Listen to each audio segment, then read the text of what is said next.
Hi, folks. I'm Beck Mordini, and welcome to Villaging Life, where we support each other in turning our neighborhoods into villages. So this week, I'm sure if you're like everybody in the world, you've been thinking a lot about the Ukraine and the aggression against them by Putin, and how as a world we can respond to this blatant misuse of power and military power. And that is what today's theme is, power. And what we're seeing today, while the sacrifice and bloodshed of the Ukrainian people is devastating to watch, we are also seeing the world come together and definitively reject a definition of power that has been with us not for centuries, but for millennia, going back as far as written history. If you had the military power or you had the political power, you could go in and declare yourself the winner, and society said, yes, you win. You get to keep what you have conquered. And today in the world, we're saying, no, it doesn't matter. You cannot win this war, Putin, because that country is not yours. So, power is the topic today. What does this have to do with villaging?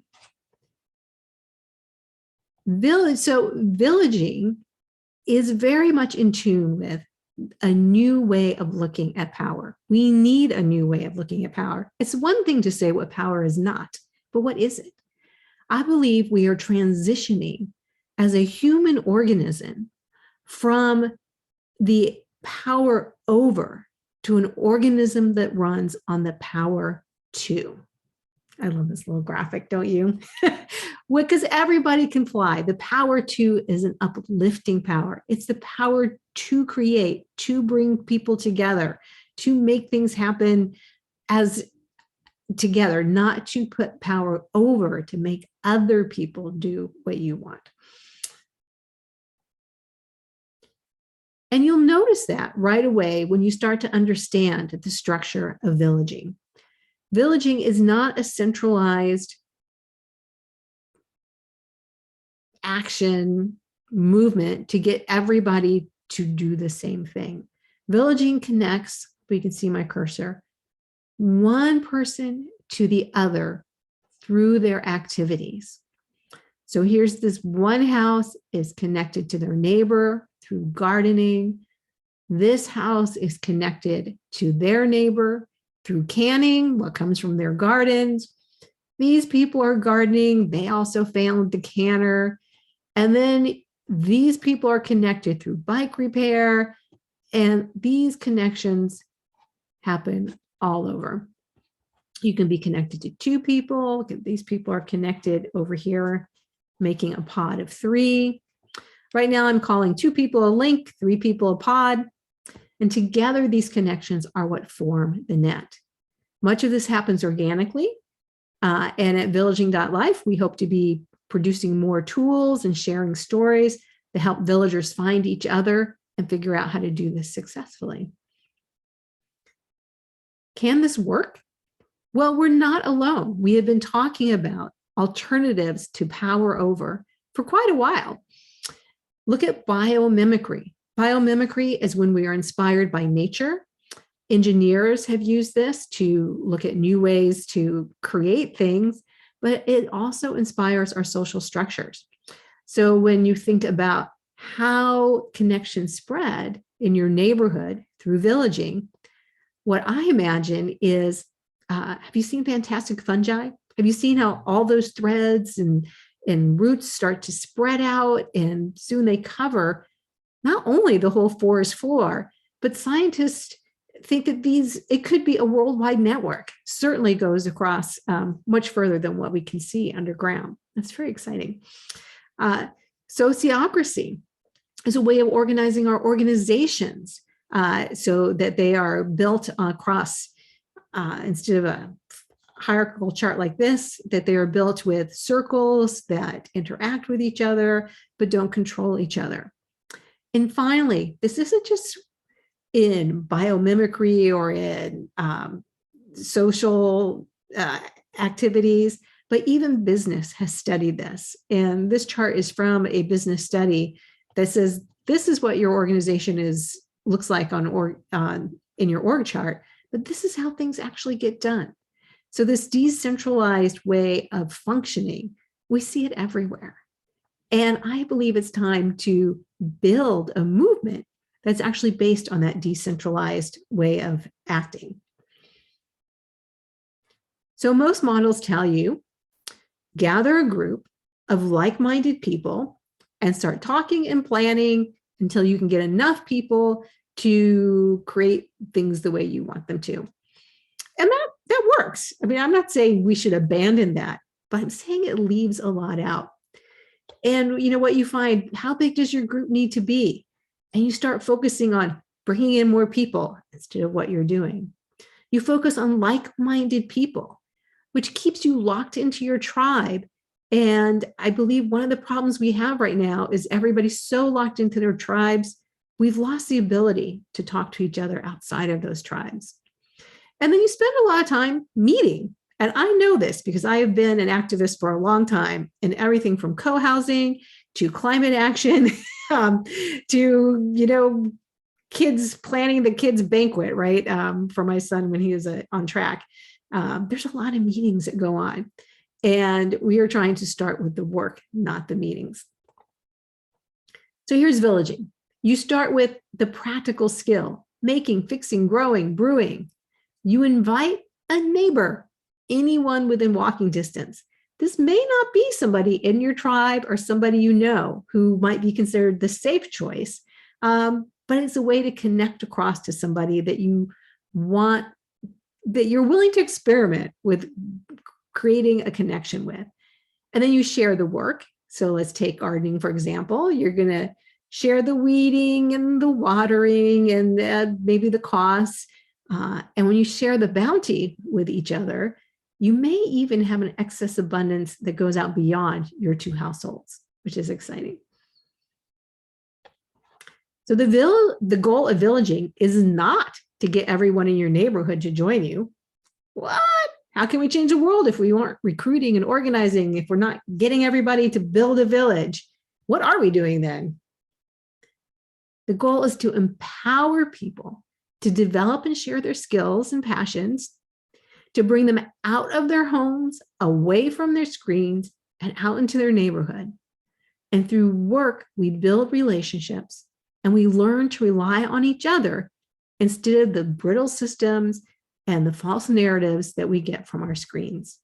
That's the goal. And to make those connections one at a time until people are better connected.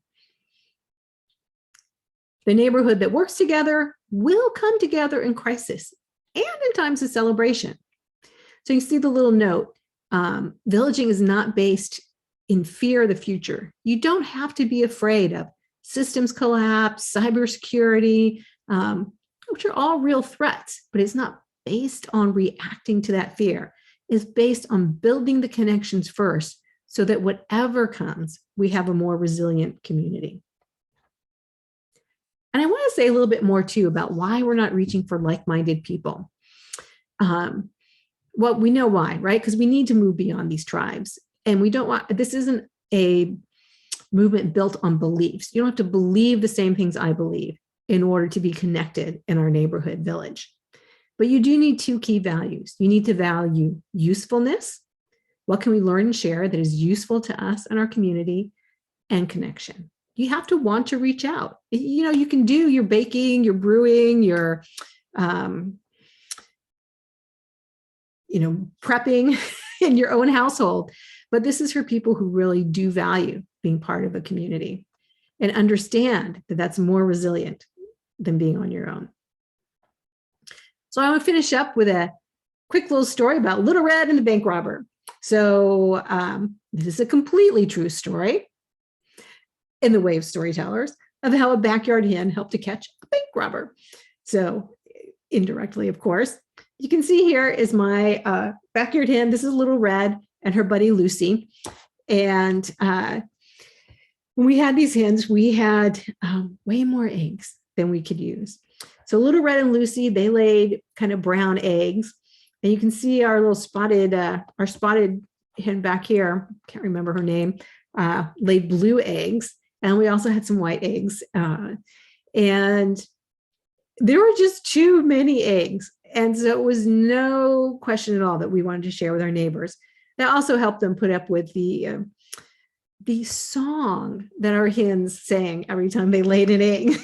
And so we shared with our neighbors on the right, who we hadn't really known very well. And, there's some reason to think that they were in a different, they didn't go to our church. They weren't part of the same organizations. I don't think they had the same political beliefs we had.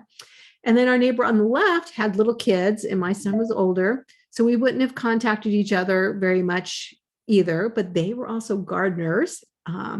So we shared our eggs with both of them and got to know each other a little bit better and build some bonds of trust.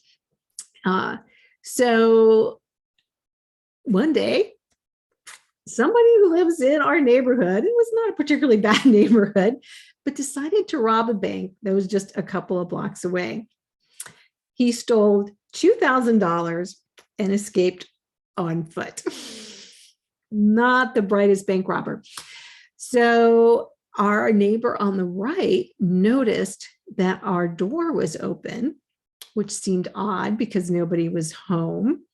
So they called the police, and the police came and investigated, and they did not find and then the back door also was open. So they did not find the bank robber, but the story they thought is he may have slipped in through the back or front and gone out the other way. And so later that night, the neighbor on the left heard something in their backyard, and they went out and actually saw this guy hiding in their backyard.